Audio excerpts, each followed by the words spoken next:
বৈশ্বিক তাপমাত্রা ও সমুদ্রপৃষ্ঠের উচ্চতা বাড়ছে, নিম্ন উপকূলীয় শহরগুলি ইতিমধ্যে ধ্বংসাত্মক বন্যার সম্মুখীন হচ্ছে এবং ক্রমবর্ধমান জোয়ারের বিরুদ্ধে লড়াই করার জন্য সৃজনশীল সমাধানের একের পর এক বাঁধ নির্মাণ করছে শক্তিশালী দেশগুলি, যা নিম্নাঞ্চল দেশগুলি ছাড়া পরিবেশের দিক দিয়ে দিন দিন ঝুঁকিপূর্ণভাবে এগিয়ে যাচ্ছে। এই মুহূর্তে বাংলাদেশের 11টি জেলা বন্যার কবলে পড়েছে। এই জেলাগুলোয় বন্যার ক্ষতিগ্রস্ত মানুষের সংখ্যা প্রায় 45 লাখ। জলেবন্দি 8,87,629টি পরিবার। এখনও পর্যন্ত 13 জন মারা গিয়েছে। আশ্চর্যভাবে বিনা নোটিশ ছাড়া ভারতের ডম্বুর বাঁধ খুলে দেওয়ায় বাংলাদেশের এই বন্যার সৃষ্টি হয়েছে। ঠিক ভারতের সাথেও এমন ঘটনা ঘটতে পারে যদি ব্রহ্মপুত্র নদের চীনের গর্জেস বাঁধ, যা উত্তর পূর্ব ভারতকে বেশ ভোগাতে পারে।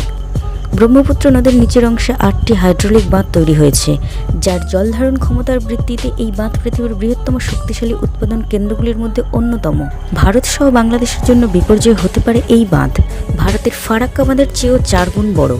চীনে ইন্ডিয়ার মধ্যে যেসব বিষয় নিয়ে আলোচনা হয় তার মধ্যে চীনের এই বাঁধের ইস্যুটি এখন ভারতের সবচেয়ে ভাবনার বিষয়।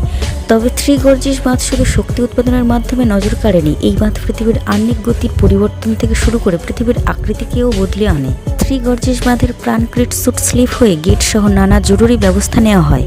এই বাঁধ নির্মাণের কাজ সহজ ছিল না।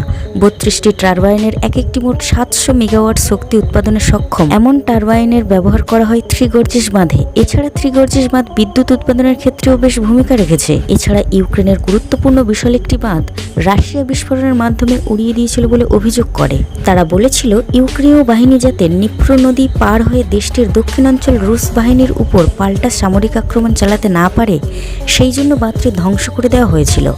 বাঁধটি ধ্বংসাত্মক হওয়ার পরপরই আশেপাশের এলাকায় বেশ কয়েকজন মানুষ হতাহত হয়। তাই বলাই যায় প্রতিটি বৃহৎ বাঁধের সাথে পার্শ্ববর্তী দেশের অবস্থা টিকিয়ে রাখা খুবই দুষ্কর।